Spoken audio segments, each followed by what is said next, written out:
नमस्कार दोस्तों। आज हम बात करेंगे कि यूपीएससी सीएपीएफ असिस्टेंट कमांडेंट का एग्जाम पहले अटेम्प्ट में कैसे निकालें। तो होता यह है दोस्तों कि मैंने इसके लिए आप लोगों के लिए कुछ नोट्स तैयार किए हैं और उन नोट्स को मैं आपको पढ़कर बताता हूं कि इन चीजों को करने से आप पहले अटेम्प्ट में यूपीएससी सीएपीएफ असिस्टेंट कमांडेंट का एग्जाम कैसे निकाल सकते हैं। ठीक है। देखिए बच्चों, होता क्या है कि यूपीएससी सीएपीएफ असिस्टेंट कमांडेंट के एग्जाम को पहली कोशिश में सफलतापूर्वक निकालना मुश्किल जरूर हो सकता है, लेकिन अगर सही तरीके से तैयारी की जाए तो यह बिल्कुल नामुमकिन नहीं है। मैं आज आपको कुछ ऐसे सुझाव देने जा रहा हूं जिनको अगर आपने माना तो यह आपके एग्जाम के लिए बहुत उपयोगी साबित होगा। तो सबसे पहली चीज ये आती है कि एग्जाम पैटर्न और सिलेबस की समझ। भाई देखो, हमारे देश में सबसे बड़ी प्रॉब्लम क्या है कि कोई भी एग्जाम की तैयारी करने के लिए लोग पहले सिलेबस को ही नहीं पढ़ते हैं। पहले यही नहीं समझा कि एग्जाम में पूछा क्या जाने वाला है, अपनी मर्जी से पढ़ाई शुरू कर दी। भाई सीएपीएफ पेपर 1 देने जा रहे हैं और आप मैथ और रीजनिंग लगाए पड़े हैं और जीएस पर कम ध्यान दे रहे हैं। भाई 125 क्वेश्चन आने वाले हैं एग्जाम में सीएपीएफ के पेपर 1 में, जिसमें से 110 क्वेश्चन तो जीएस से ही आएंगे और 15 क्वेश्चन मैथ और रीजनिंग से आएंगे। जबकि आपने क्या किया कि मैथ और रीजनिंग को ज्यादा समय दिया, जीएस को कम समय दिया। तो यही सबसे बड़ी प्रॉब्लम है। एग्जाम पैटर्न और सिलेबस की समझ ये बहुत ज्यादा जरूरी है। तो आपको इससे समझ में आएगा कि किस टॉपिक को कितना समय देना है और किस टॉपिक को समय नहीं देना है। दूसरी चीज आती है डिटेल्ड स्टडी प्लान। देखो बेटा, कोई भी चीज दुनिया में बिना प्लानिंग तो हो ही नहीं सकती। आपको क्या लगता है कि वियतनाम क्या कभी अमेरिका को युद्ध में हरा सकता था? कभी ताकत थी?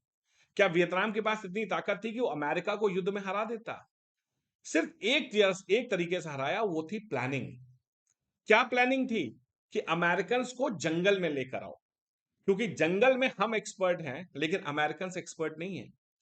तो प्लानिंग करना बहुत जरूरी है, डिटेल्ड स्टडी प्लान बनाना बहुत जरूरी है। तो आपको ये स्टडी प्लान बनाना है कि हफ्ते में मुझे 6 दिन पढ़ाई करनी है। एक दिन तो चलो मैं रेस्ट के लिए दूंगा अपने आप को, लेकिन 6 दिन में कितने दिन मुझे कौन सा सब्जेक्ट पढ़ना है, इसको आपने अगर नहीं बनाया और पूरा सिलेबस को उस हिसाब से ब्रेक डाउन नहीं किया तो ये आपके लिए घातक साबित हो। तीसरी एक बहुत बड़ी जो समस्या है हमारे भारत में वो है क्वालिटी स्टडी मटेरियल। आपको मालूम है कि हमारे भारत में क्वालिटी स्टडी मटेरियल की बहुत कमी है। स्टडी मटेरियल तो आप गूगल खोलेंगे तो आपको बहुत सारे मिलेंगे, लेकिन क्वालिटी स्टडी मटेरियल उसको ढूंढना, पहले तो आपको समझना है कि वो मिलेगा कहां पर। तो जब आपको मिल जाए तो उसका उपयोग करें। जैसे कि किताबें हो गई, ऑनलाइन रिसोर्सेज हो गए, प्रीवियस ईयर के क्वेश्चन पेपर्स हो गए और मॉक टेस्ट हो गए, इनको बहुत ध्यान देना है आपको। सो क्वालिटी स्टडी मटेरियल में आपको किताबें, ऑनलाइन रिसोर्सेज, पीवाईपी जिसे previous year questions, mock test, ये सब कहते हैं। फिर एक बात तो आपने हमेशा सुनी होगी बचपन से कि practice makes a man perfect. तो चौथी चीज है रेगुलर प्रैक्टिस। मतलब जितना हो सके उतना प्रैक्टिस करिए।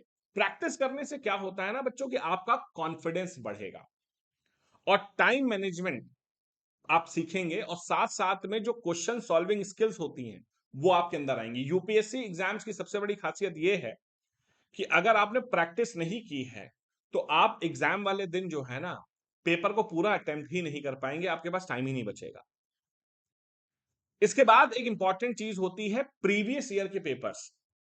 देखो बच्चों, जब आपसे प्रीवियस ईयर के प्रश्न ही नहीं लग रहे हैं तो आपसे इस साल के प्रश्न कैसे लगेंगे? भाई सबसे पहली तो ये जरूरी चीज है कि पिछले 10 साल में जितने भी क्वेश्चंस यूपीएससी सीएपीएफ में आए हैं, कम से कम 2013 से लेकर 2023 तक सारे के सारे जो है ना, सारे के सारे क्वेश्चन को लगा लो। इससे आपको मालूम चल जाएगा कि एग्जाम में जो क्वेश्चंस का लेवल है और जो पैटर्न है वो भी आपको समझ में आएगा। आपको यह समझ में आएगा कि 2017 के बाद पैटर्न में थोड़े से बदलाव हुए हैं। समझ रहे हैं? तो ये सब देखने के लिए प्रीवियस ईयर को करना बहुत जरूरी है। एक बहुत इंपॉर्टेंट चीज है यूपीएससी का पेपर देने के लिए, वो है टाइम मैनेजमेंट। आपको बच्चों क्या है, हर सब्जेक्ट और हर टॉपिक का समय निर्धारित करना होगा और कोशिश ये करनी होगी कि समय से पहले उस चीज को पूरा करिए। टाइम मैनेजमेंट की प्रैक्टिस करें ताकि एग्जाम में भी आप टाइम पर सारे प्रश्नों का जवाब दे पाए। फिर आता है रिवीजन। देखो बेटा, रेगुलर रिवीजन करना बहुत ही महत्वपूर्ण है।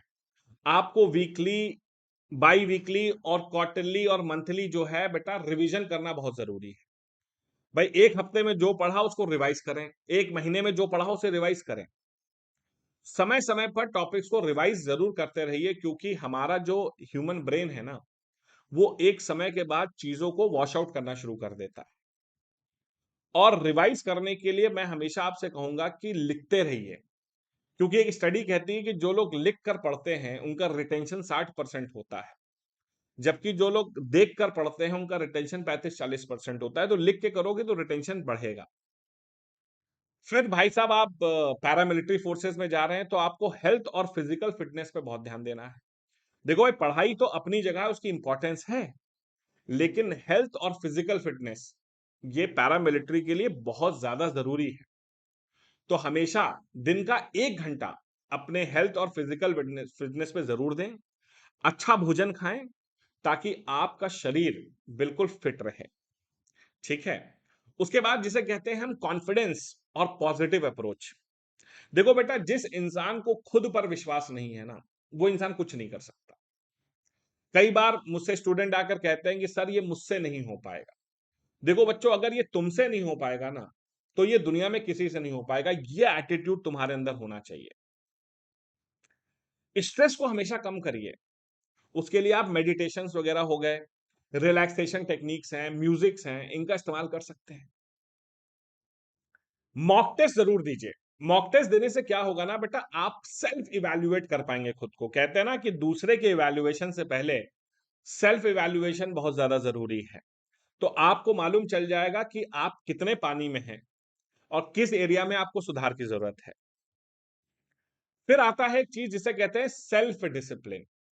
बेटा, दुनिया के लिए नहीं लेकिन खुद के लिए डिसिप्लिन होना चाहिए, सेल्फ डिसिप्लिन। रात में कमरे में लाइट जल रही है और दरवाजा बंद है, माँ बाप को लग रहा है बाहर से देखकर कि बच्चा पढ़ रहा है, लेकिन मैं लाइट जलाकर सो रहा हूं, इसका कोई यूज नहीं है। रेदर देन कमरे की लाइट बंद है, दरवाजा बंद है, लेकिन आप लैंप जला के पढ़ रहे हैं। ये जरूरी है, सेल्फ डिसिप्लिन होना चाहिए। क्योंकि अगर सेल्फ डिसिप्लिन नहीं है ना बेटा, तो सफलता कोई काम की नहीं है आपकी।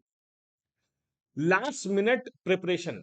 लास्ट मिनट प्रिपरेशन में लोग क्या करते हैं, समझो सबसे बड़ी प्रॉब्लम क्या है, कि लोग आखिरी समय पर नए टॉपिक्स को पढ़ना शुरू कर देते हैं। ये नहीं करना है। लास्ट मिनट्स में आपको जो अभी तक पढ़ा है उसको रिवाइज करना है। लास्ट मिनट में लोग क्या करते हैं, नया पढ़ के कोई फायदा नहीं है। एग्जाम से 1 महीने पहले पढ़ाई बंद कर दीजिए, फिर जो पढ़ा है उसको बस रिवाइज करिए। यही लास्ट मिनट की ट्रिप होती है। अपने कहते हैं ना बेटा कि आपको आसपास की दुनिया से इंफॉर्म्ड रहना पड़ेगा। Current affairs, national international events जो दुनिया भर में हो रहे हैं उन पर बहुत ज्यादा ध्यान दीजिए। एग्जाम डे की strategy.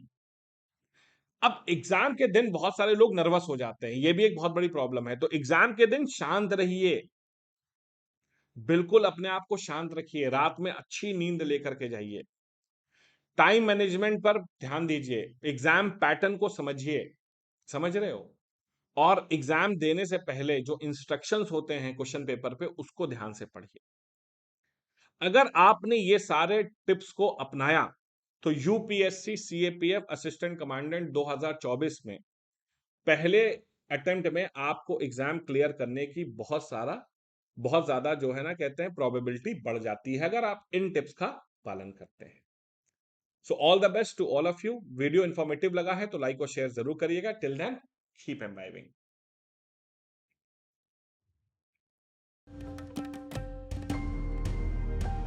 Keep imbibing. We believe in you.